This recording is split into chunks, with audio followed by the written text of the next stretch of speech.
Everyone, स्वागत है आपका मेरे चैनल नॉलेज ऑफ हिस्ट्री में। तो आज हम पढ़ेंगे मुगल कालीन संगीत एवं चित्रकला के बारे में। ठीक है, तो चलिए स्टार्ट करते हैं। और अगर आप चैनल पे नए हैं तो प्लीज़ चैनल को सब्सक्राइब करके बेल आइकन प्रेस कर दें, जिससे मेरी आने वाली सभी वीडियो आपको सबसे पहले मिले। ठीक है, चलिए स्टार्ट करते हैं। मुगल चित्रों में युद्ध दृश्य, पशु पक्षी और प्राकृतिक दृश्य दरबारी चित्रण विषयों से संबंधित चित्रों का अंकन किया गया है। ठीक है, चित्रकला के क्षेत्र में मुगल शैली का प्रारंभ हुमायूं ने किया था। मुगल चित्रकला की नींव हुमायूं के शासनकाल में ही पड़ी। अपने फारस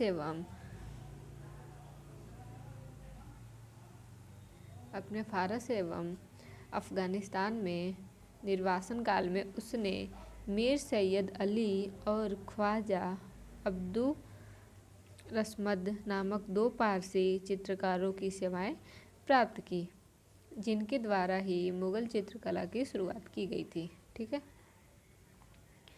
अकबर ने अनेक ग्रंथों को चित्रित करवाया था। इसमें प्रथम दास्तान ए अमीर हज़मा, ठीक है, हमजा है। पहले सैयद अली तथा बाद में अब्दुल रसमद की देखरेख में प्रायः 50 चित्रकारों ने इसे तैयार करने में हिस्सा लिया। ठीक, चित्रकला का प्रारंभ कहाँ से हुआ था? हुमायूं के काल से। ठीक है, तो आगे देखते हैं।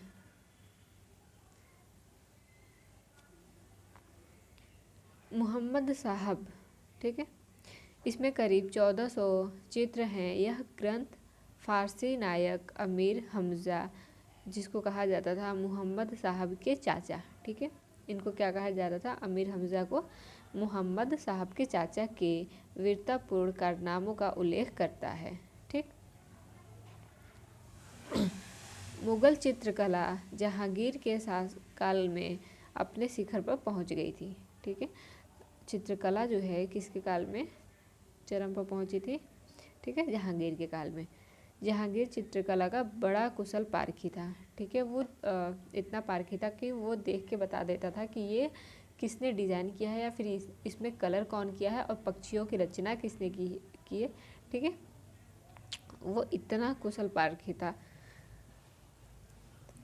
जहांगीर के दरबार में सुप्रसिद्ध चित्रकारों में अबुल हसन, ठीक, इसको इन्होंने दिए थे नादिर उद जमा की उपाधि। ठीक, नादिर उद जमा को उपाधि मिली थी अबुल हसन को, और एक थे उस्ताद मंसूर। ठीक, इनकी उपाधि थी नादिर उल अस्त्र।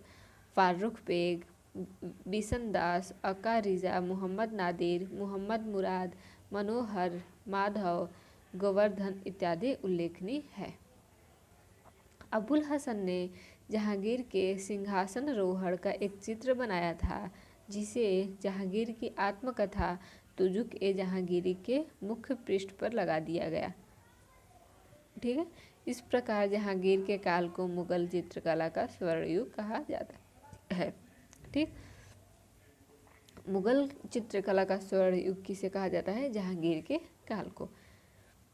पहाड़ी school, Rajput school, Mughal school और कांगड़ा स्कूल मध्यकालीन चित्रकला की विभिन्न शैलियाँ हैं। ठीक है, ये सब जो स्कूल है वो मध्यकालीन चित्रकला की विभिन्न शैलियाँ हैं।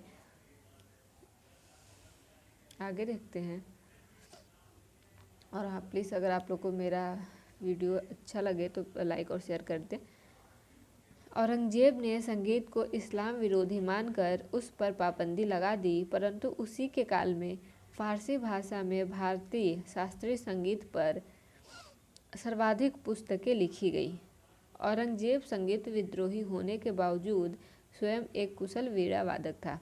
ठीक है, जो औरंगजेब था वो संगीत का विद्रोही था, परंतु वह कुशल वीणा वादक था। ठीक, वो बहुत अच्छे से वीणा बजाता था। तोड़ी राग प्रातःकालीन गाए जाने वाला राग है। यह राज दरबारों में भाटों एवं चारणों द्वारा गाया जाता था। ठीक है, हरिदास संप्रदाय के संगीत अर्चना केंद्रों की संख्या 5 थी। इन्होंने ब्रज भाषा में अनेक ध्रुपद की रचना की। ठीक है, ब्रज भाषा में ध्रुपद की रचना की थी, वे गायन और वादन दोनों कलाओं में प्रवीण थे। इनके अनेक शिष्य थे, जिनमें से तानसेन, बैजू बावरा, गोपाल नायक, मदन लाल का नाम उल्लेखनीय है।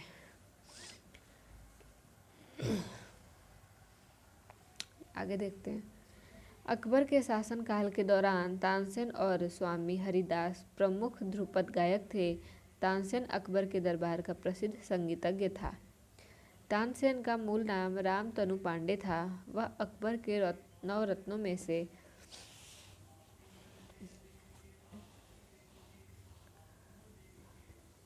एक था। अकबर के दरबार में आने से पहले तानसेन रीवा के राजा रामचंद्र के दरबार में था।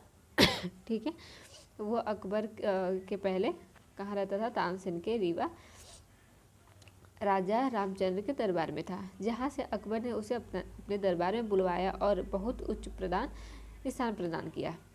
अकबर ने तानसेन को कंठार भरणवाड़ी विलास की उपाधि प्रदान की। ठीक है, अकबर ने तानसेन को ये उपाधि धारण की थी। विलास खान जहांगीर के दरबार का प्रमुख संगीतज्ञ था। शाहजहां के दरबार के प्रमुख गायक थे जगन्नाथ, रामदास, सुखसेन, सूरसेन, लाल खान, दुरंग खान आदि। ठीक है, ये थे शाहजहां के दरबार के प्रमुख गायक। मोहम्मद शाह रंगीला के समय ख्याल गायन लोकप्रिय हुआ था। ठीक है, मोहम्मद शाह रंगीला जो था उसके समय में ख्याल गायन लोकप्रिय हुआ था बहुत ज़्यादा। ठीक, राजस्थान की प्रसिद्ध शैली किशनगढ़ शैली चित्रकला से संबंधित है। ठीक है, राजस्थान की जो शैली है वो किशनगढ़ शैली से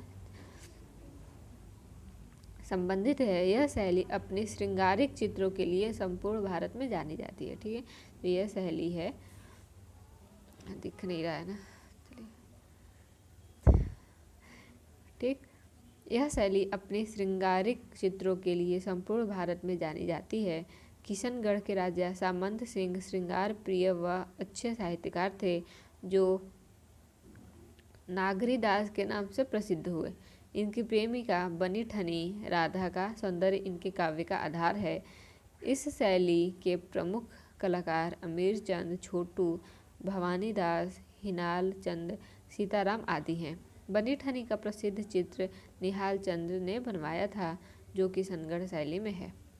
ठीक है, कुछ क्वेश्चन देख लेते हैं इस पे। मुगल चित्रकला के विषय में कौन सा कथन सत्य है? ठीक है, युद्ध दृश्य, पशु पक्षी और प्राकृतिक दृश्य और दरबारी चित्र या उपयुक्त सभी। तो ये सभी देखने को मिले थे। युद्ध चित्र और पशु पक्षी प्राकृतिक दृश्य जहांगीर के काल में अधिक देखने को मिला। दरबारी चित्र भी जहांगीर के टाइम में ही देखने को मिला था। तो ये सब हो जाएंगे।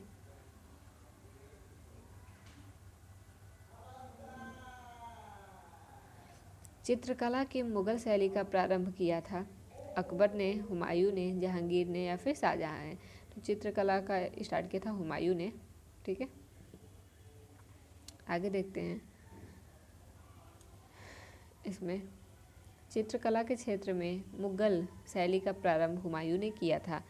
ठीक है, मुगल चित्रकला की नींव हुमायूं के शासनकाल में ही पड़ी थी। अपने फारस एवं अफगानिस्तान में निर्वासन काल में उसने मीर सैयद अली और अब्दु इस्मद नामक 2 फारसी चित्रकारों की सेवाएं प्राप्त की, जिनके द्वारा ही मुगल चित्रकला की शुरुआत की गई थी। इन्होंने मिलकर एक उन्नत कला का संगठन किया था। ठीक है, तो आई होप आप लोगों को वीडियो अच्छी लगी है। अच्छी लगी तो प्लीज़ लाइक शेयर और सब्सक्राइब कर लें। धन्यवाद।